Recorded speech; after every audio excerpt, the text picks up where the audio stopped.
Entre 1930 y 1983, la Argentina sufrió 6 golpes de Estado, y aunque la expresión terrorismo de Estado solo se utiliza para hacer referencia a lo ocurrido en 1976, la violencia política ejercida desde el Estado hacia todo aquel considerado una amenaza hacia su poder fue una característica recurrente de nuestro país.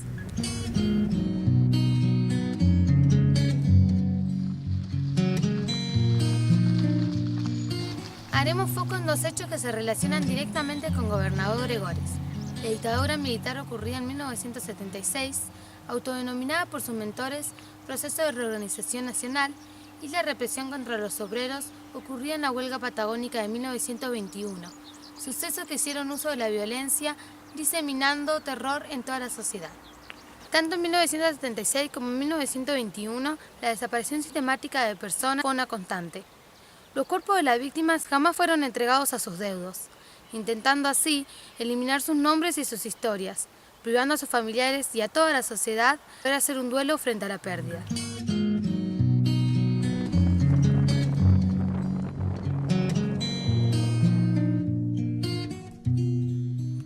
Como veremos a continuación, no en todos los casos se hizo justicia. Una palabra no dice nada y al mismo tiempo lo esconde todo, igual que el viento que esconde. Una calle sin señalización y una placa emplazada en el mástil central de Gobernador Gregores recuerda a Ricardo Cittadini, un joven víctima de la represión militar nacido en 1954.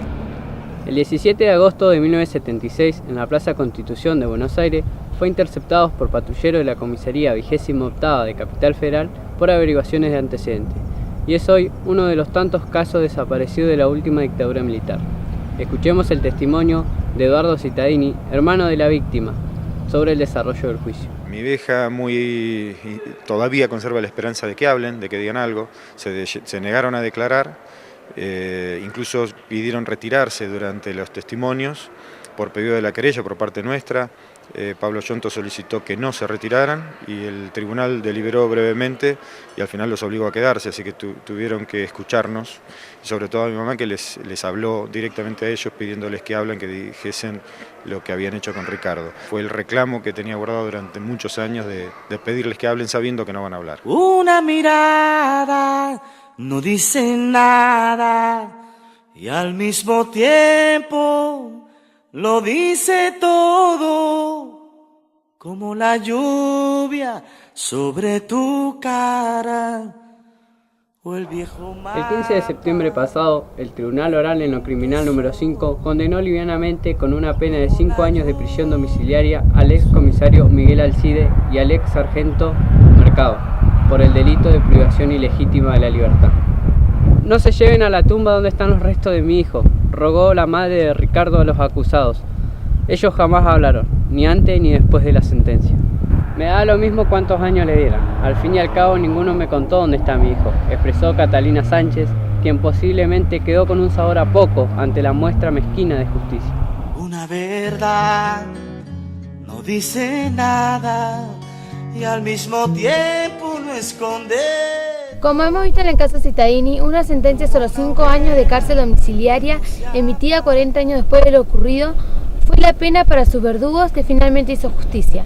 Con represión viste un saco azul triste, vive como vivía. La represión estudiantil ocurría en marzo de 77 en la Escuela Agropecuaria Provincial número 1, conocida como la Noche del Chancho. Si bien no tuvo muertes, afectó de manera irreversible la vida de docentes y estudiantes. Ocurrió justo a mi espalda, una noche de marzo del 77, y tuvo como víctima alumnos, padres y docentes de la Escuela Agropecuaria, que vieron transformadas sus vidas en un abrir y cerrar de ojos. Los alumnos del último año iban a festejar el egreso con su título de agrónomo. Como era costumbre, prepararon una gran fiesta. Era clásico el asado de cerdo, por lo cual tomaron uno de esos animales que habían criado durante todo el año. Fue una verdadera fiesta de estudiantes, pero todo iba a terminar muy mal. El gendarme Callejas ordenará la detención de los 5 estudiantes que estuvieron en la faena del chancho. Se los llevó a la comisaría porque, si bien los estudiantes habían criado el chancho, era propiedad del Estado. y de inmediato se los expulsó, y sus 6 años de estudio han sido en vano. Los expulsados tenían buen promedio, uno de ellos era abanderado y 2 escoltas. Veamos lo que pasó con los docentes. Toma por asalto la escuela, trajo un grupo especial de gendarmería de Perito Moreno y algunos policías, fusiles apuntándonos por todos lados, más de 30 o 40 militares rodearon la escuela y ya bueno, ahí nos dio las premisas que se hacía cargo de la rectoría, que destituyó al rector, al regente, al secretario.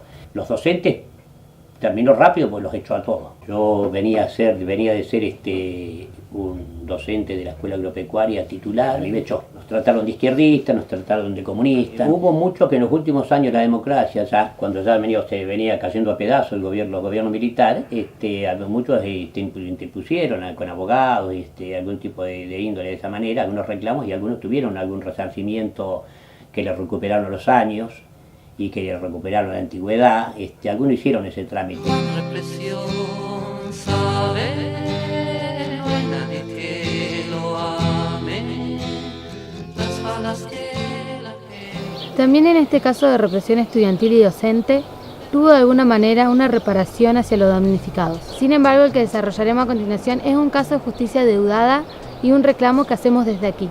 El caso tiene su origen en la huelga patagónica de 1921. Veamos alguna característica del suceso. Patagonia Rebelde o Patagonia Trágica es el nombre que recibió la lucha protagonizada por los trabajadores rurales de Santa Cruz entre 1920 y 1921 bajo el gobierno de Hipólito Yrigoyen. La represión que asesinó a más de 1000 huelguistas en Santa Cruz en 1921 constituye uno de los hechos más graves de violencia durante un gobierno democrático. La represión comenzó como una huelga contra la explotación de los obreros por parte de sus patrones.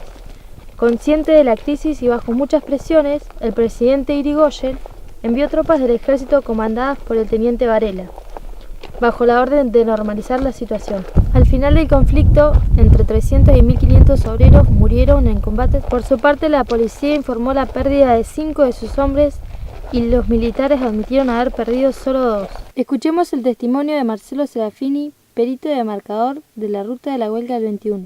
El objetivo de la ruta de la huelga fue reidentificar, relocalizar y redenunciar los sitios de asesinato de peones rurales durante la huelga de 1921 ocurrida en Santa Cruz. El mecanismo, una vez identificados y localizados los sitios, se construían monumentos que luego se otorgaban en custodia a las ciudades más cercanas.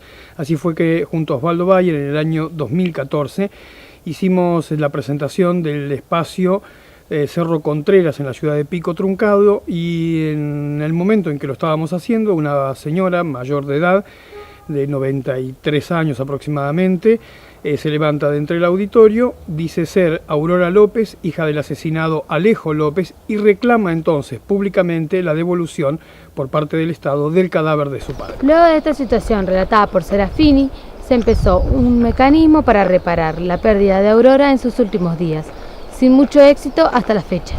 Entendiendo que esto es una deuda que todos los argentinos debemos saldar, desde la Escuela Agropecuaria Provincial número 1 de Gobernador Ruiz de Obrés, los alumnos pedimos justicia para Aurora.